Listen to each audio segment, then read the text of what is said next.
नमस्कार। आज की इस बेहद दिलचस्प चर्चा में आपका स्वागत है। चलिए, बिना समय बर्बाद किए सीधे मुद्दे पर आते हैं। हम सबने महसूस किया है ना, वो लगातार होने वाली मानसिक थकान, मीटिंग्स के बीच में फोकस का गायब हो जाना या किसी भी काम में मन न लगना। अक्सर हम इसे अपनी ही गलती मान लेते हैं। लगता है कि दिमाग कमज़ोर हो गया है या कोई मनोवैज्ञानिक समस्या है। लेकिन आज हम जो डेटा और रिसर्च डिकोड करने वाले हैं, वो इस पूरी धारणा को लिटरली पलट कर रख देगा। दिलचस्प बात यह है कि इस समस्या की शुरुआत हमारे दिमाग से हो ही नहीं रही है, बल्कि ये हमारे पेट में चल रहे एक छिपे हुए बायोलॉजिकल सिविल वॉर का नतीजा है।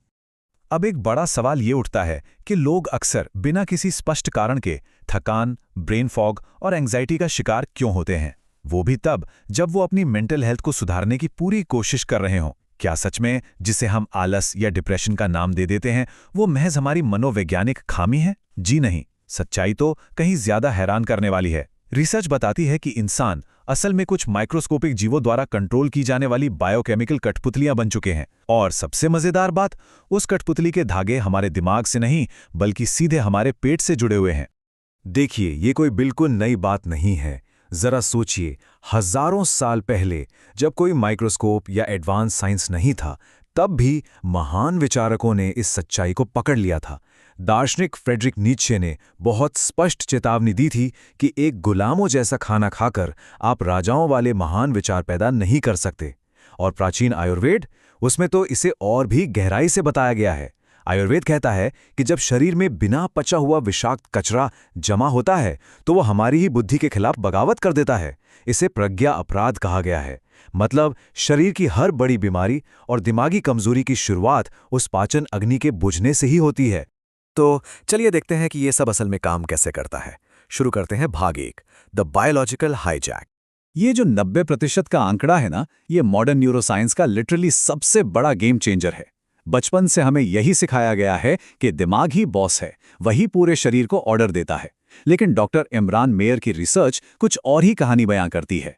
विज्ञान अब ये साबित कर चुका है कि 90% कम्युनिकेशन सिग्नल्स दिमाग से पेट की तरफ नहीं, बल्कि पेट से दिमाग की तरफ जाते हैं। जी हाँ, इसका सीधा सा मतलब ये है कि हमारा पेट ही हमारे दिमाग को बता रहा है कि उसे कैसा महसूस करना है।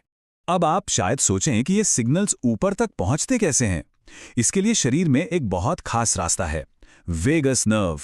ये शरीर की सबसे लंबी नर्व है जो आंतों के माइक्रोबायोम और दिमाग के बीच एक डायरेक्ट बायोकेमिकल टेलीफोन लाइन की तरह काम करती है। तो होता क्या है कि जब हम चीनी या बहुत ज्यादा प्रोसेस्ड फूड खाते हैं तो पेट में बैठे ये बुरे बैक्टीरिया पार्टी करने लगते हैं और फिर वो इसी वेगस नर्व का इस्तेमाल करके सीधे दिमाग को सिग्नल्स भेजते हैं। वो न्यूरोट्रांसमीटर्स को हाईजैक कर लेते हैं। जो मीके की या जंक फूड की हमें वो भयंकर क्रेविंग्स होती है ना, जो हमें लगता है कि हमारी अपनी चॉइस है, असल में वो हमारी इच्छा शक्ति की हार नहीं है, बल्कि हमारी बायोलॉजी का हाईजैक होना है। और इन छोटे छोटे जीवों की पावर को कभी कम मत आंकिएगा। ये इंसान की पूरी पर्सनालिटी को बदलने की ताकत रखते हैं। वैज्ञानिकों ने चूहों पर कुछ बेहद दिलचस्प एक्सपेरिमेंट किए। जब उन्होंने चूहों की आंतों के माइक्रोबायोम को आपस में बदल दिया तो रिजल्ट्स चौंकाने वाले थे। उनका व्यवहार पूरी तरह से उलट गया। जो बिल्कुल निडर चूहे थे वो अचानक से डरपोक बन गए और डरपोक चूहे एकदम आक्रामक हो गए। ये इस बात का पक्का सबूत है कि वो अचानक आने वाला गुस्सा, मूड स्विंग्स या काम में फोकस न कर पाना, ये कोई दिमागी खेल नहीं है, बल्कि हमारे ही पेट में रची जा रही एक बायोकेमिकल साजिश है। कहानी यहां से और भी सीरियस हो जाती है। आइए चलते हैं भाग 2 की तरफ, लीकी गट से लीकी ब्रेन।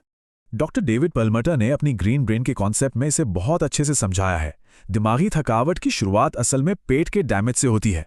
स्टेज 1 में क्या होता है, हमारी आंतों की एक सुरक्षा दीवार होती है जो एक छलनी की तरह काम करती है।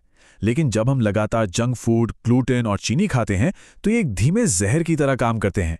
ये उस दीवार में लगातार इन्फ्लेमेशन या सूजन पैदा करते हैं और आखिरकार उस दीवार में छेद होने लगते हैं या वो टूट जाती है। इसे ही मेडिकल भाषा में लीकी गट सिंड्रोम कहते हैं। अब आता है स्टेज 2, जो शरीर के लिए सच में बहुत खौफनाक है। जब आंतों की ये सुरक्षा दीवार ही टूट गई तो क्या होगा? जो बिना पचा हुआ खाना और विषैला कचरा शरीर से बाहर निकल जाना चाहिए था, वो वहां से लीक होकर सीधे हमारे खून में मिल जाता है। और फिर हमारा ही खून इन खतरनाक जैविक टॉक्सिन्स को लेकर पूरे शरीर में बेरोक-टोक घूमने लगता है। ये शरीर की अंदरूनी सुरक्षा व्यवस्था में एक बहुत बड़ी और खतरनाक सेंध है। फाइनली स्टेज 3, ये टॉक्सिन्स आखिरकार उस ब्लड ब्रेन बैरियर को भी पार कर जाते हैं जो दिमाग की रक्षा के लिए बना है। ये पेट की गंदगी लिटरली हमारे दिमाग में घुसकर न्यूरल पाथवेज को जाम कर देती है, जिससे हम अक्सर काम के बीच की एक नॉर्मल सी थकान मानकर इग्नोर कर देते हैं ना, वो असल में दिमाग में जमा हुआ यही टॉक्सिक वेस्ट है। इसी को ब्रेन फॉग कहते हैं और इसकी वजह से एक इंसान अपनी असली इंटेलिजेंस का सिर्फ 40% ही इस्तेमाल कर पाता है। बाकी की सारी दिमागी क्षमता बस उस धुंध में खो जाती है। तो अब जब हम समस्या समझ चुके हैं तो बात करते हैं समाधान की। भाग 3, द न्यूरोट्रांसमीटर फैक्ट्री। इस डेटा को ध्यान से देखिए। ये एकदम क्लियर कर देता है कि 90% सेरोटोनिन, जैसे हम हैप्पी हार्मोन कहते हैं, वो हमारे दिमाग में नहीं बल्कि हमारी आंतों में बनता है। और सिर्फ यही नहीं, एंग्जाइटी को रोकने वाले गाबा जैसे हार्मोन्स भी मुख्य रूप से पेट के अच्छे बैक्टीरिया ही बनाते हैं। इसका सीधा सा मतलब ये है कि आप कितना रिलैक्स महसूस करते हैं या आप में कितना कॉन्फिडेंस है, ये सिर्फ इस बात पर निर्भर नहीं है कि आप कितना पॉजिटिव सोचते हैं, बल्कि इस पर है कि आपके अंदर का बायोलॉजिकल इकोसिस्टम कैसा है। इस पूरी बात को डॉक्टर इमरान मेयर के इस बेहद प्रभावशाली कोट से समझा जा सकता है। वो कहते हैं कि डिप्रेशन का इलाज सिर्फ गोलियों से करना बिल्कुल वैसा ही है जैसे किसी फैक्ट्री में जहरीला धुआं भर गया हो और कोई सिर्फ जाकर फायर अलार्म को बंद कर दे। अब आप ही बताइए, क्या अलार्म बंद करने से आग बुझ जाएगी? बिल्कुल नहीं। असली इलाज उस दिमागी अलार्म को चुप कराना नहीं है, बल्कि उस फैक्ट्री को यानी अपने पेट को ठीक करना है, जहां से ये सारा जहरीला धुआं उठ रहा है। तो अब सवाल ये है कि क्या जाए? भाग 4, द बैटल प्लान। इस बायोलॉजिकल जंग को खत्म करने का एकदम सटीक तरीका। उन परजीवी बैक्टीरिया से अपना बायोलॉजिकल कंट्रोल वापस लेने के लिए हमें 3 स्टेप्स फॉलो करने होंगे। पहला स्टेप है किल द इन्वेडर्स, यानी हमलावरों को खत्म करना। दूसरा है रिपेयर द वॉल, यानी टूटी हुई दीवार की मरम्मत करना। और तीसरा स्टेप है सीड द गार्डन, मतलब बगीचे में नए बीज बोना। ये अपनी मेंटल शार्पनेस वापस पाने का पक्का रोड मैप है। चलिए इसे डिकोड करते हैं। तो फेज 1, इसमें हमें चीनी और प्रोसेस्ड फूड का पूरी तरह से बॉयकॉट करना है। अब सच बताऊं तो शुरुआत के 3 दिनों में आपको तेज सिरदर्द हो सकता है, चिड़चिड़ापन आएगा और मीठे की बहुत भयानक तलब लगेगी। लेकिन यहाँ एक ट्विस्ट है, ये आपकी असली भूख नहीं है, ये असल में पेट में बैठे उन बुरे बैक्टीरिया की मौत की चीखें हैं। वो भूख से तड़प रहे हैं और पैनिक सिग्नल्स भेज रहे हैं। हमें बस डटे रहना है, क्योंकि उनका भोजन बंद करके ही इस सेना को भूखा मारकर हराया जा सकता है। फिर आता है फेज 2, जो है मरम्मत का काम। इसके लिए हमें 14 से 16 घंटे की फास्टिंग या उपवास की जरूरत होती है। देखिए, जब शरीर को खाना पचाने की लगातार मेहनत नहीं करनी पड़ती ना, तो वो उस एक्स्ट्रा एनर्जी को आंतों की उन टूटी हुई दीवारों को रिपेयर करने में लगा देता है। इसीलिए तो कहा जाता है कि सोने से कम 3-4 घंटे पहले खाना बंद कर देना चाहिए। जब पाचन तंत्र को आराम मिलेगा, तभी दिमाग पूरी तरह से रिकवर करेगा और वो ब्रेन फॉग आखिरकार छंटना शुरू होगा। अब जब बुरे बैक्टीरिया चले गए और दीवार भी रिपेयर हो गई, तो हमें अच्छे जीवों की फौज बनानी होगी। ये है फेज 3। इसके लिए हमें 2 खास हथियारों की जरूरत है। पहला है प्रीबायोटिक्स, जैसे कच्चा प्याज, लहसुन और ओट्स। ये समझ लीजिए कि अच्छे बैक्टीरिया का ईंधन है। और दूसरा है प्रोबायोटिक्स, यानी हमारे असली जीवित सैनिक। ये हमें दही, छाछ, कांजी या घर के बने अचार जैसे फर्मेंटेड फूड से मिलते हैं। ये दोनों मिलकर आपके अंदर के इकोसिस्टम को दोबारा आबाद करते हैं और दिमाग को सही हार्मोन्स की सप्लाई देते हैं। लेकिन रुकिए, इस पूरे रिकवरी प्रोसेस में एक बहुत बड़ी रुकावट भी आ सकती है। डॉक्टर मार्टिन ब्लेजर अपनी रिसर्च में एक बहुत बड़ी चेतावनी देते हैं। वो बताते हैं कि एंटीबायोटिक्स का सिर्फ एक कोर्स भी हमारे पेट के इस इकोसिस्टम पर एक परमाणु बम की तरह गिरता है।